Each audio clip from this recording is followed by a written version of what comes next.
Welcome to the Iao Valley State Monument, and over here you can see the phallic symbol of the ocean god.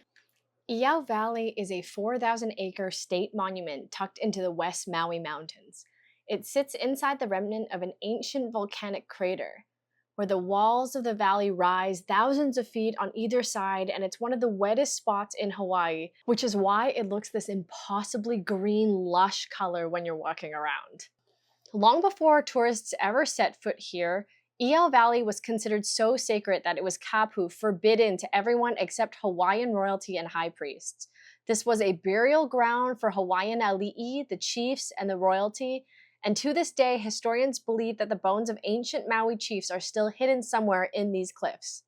In 1790, this peaceful valley was the site of one of the bloodiest battles here. Maui's chief at the time was on Oahu, leaving his son in charge. And Kamehameha, the warrior chief from the Big Island, who at the time was on a mission to unite every island under one rule, takes his war fleet a few miles from the base of Iao Valley. He's got cannons, Western weapons operated by his foreign advisors, and the Maui and Big Island armies meet here in this valley. 2 days of brutal combat, and on day 3, Kamehameha's cannons opened fire. The Maui warriors had nowhere to go in the narrow valley, and the slaughter was catastrophic. They say so many men fell into the stream here, damming the stream, and all of the water that we're seeing here today ran red from blood.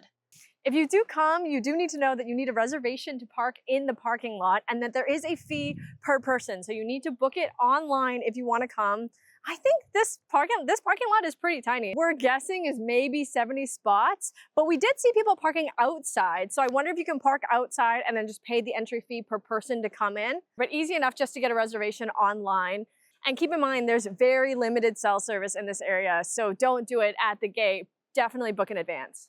Hours are 7 a.m. to 6 p.m. daily, but I have heard that visiting in the morning is better since this area is one of the wetter places in Hawaii. There's a lot of rain, which means there's going to be a lot of clouds. And for some reason, the clouds always roll in the afternoon. So it's better if you come in the morning, but you can always check the weather online before making a reservation to visit the park.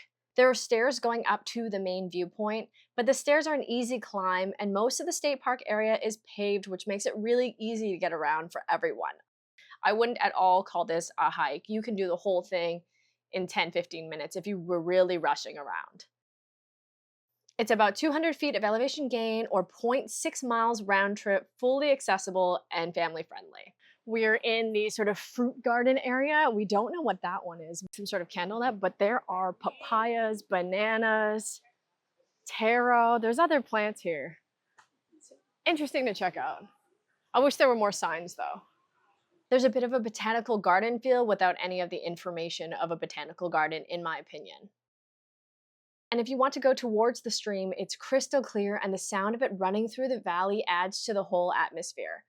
Down at the stream, we walked outside of the state park area to explore along the stream and found kids swinging from a rope swing, small pools in the rock to swim in, and a very peaceful stream to enjoy.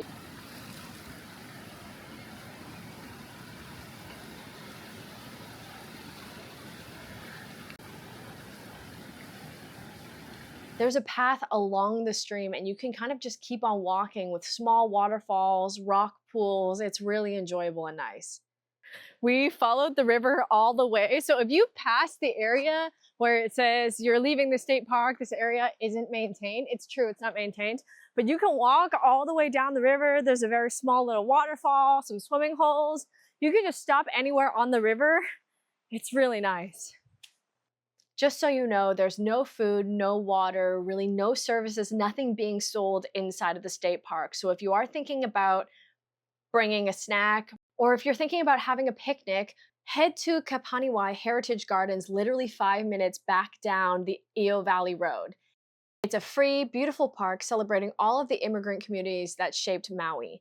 Each culture has their own dedicated garden section, and there's picnic tables, barbecues, and even water available. We really liked the pavilions for Korea and China, but while you're there, you should absolutely go and visit them all, since you can see how each of the immigrant communities have decorated their areas, and some of them even maintaining and upkeeping their areas in acknowledgement of the relationship between their country and Hawaii.